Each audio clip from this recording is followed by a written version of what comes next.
Perek Aleph Mishna Hey, we're learning about the 10 shades of tumah that emanate from a person. And now we're going to learn stage 7 and stage 8.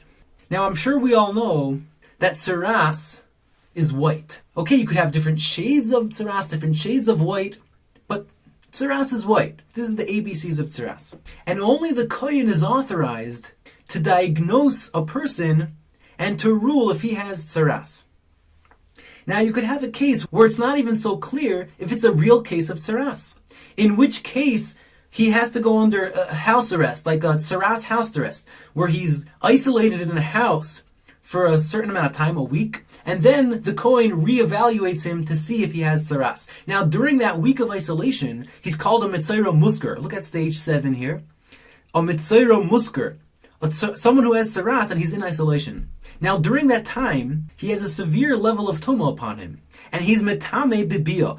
He transmits tumah just by entering into a house. When he enters under a roof, everything under that roof becomes tumah. The people, the vessels, the foods, and the drinks. Now if the kohen ruled and diagnosed him and said it's a clear case of tsaras, he turns into what's called a mitzayro muchlit, a confirmed case of tsaras. In which case, he's not only transmits tumah under a roof, but he's also chayiv in priya, which means he has to grow his hair. He can't cut his hair. And he's chayiv in primo. He has to cut his garments like an ovel. And once the tsaras leaves his body, in order to become tahor, he has to do tiglachas. He has to shave all of the hair off his body. Any gathering of hair on his body basically has to be shaven. And he has to bring tziporim, he has to bring birds as karbonos to become tar. So these are the next 2 stages of tumah that emanate from a person. So let's read this inside. So we're over here.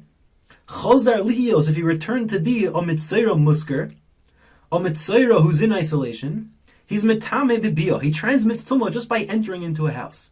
Upalter min hapriya, but he's exempt from the obligation to make his hair grow.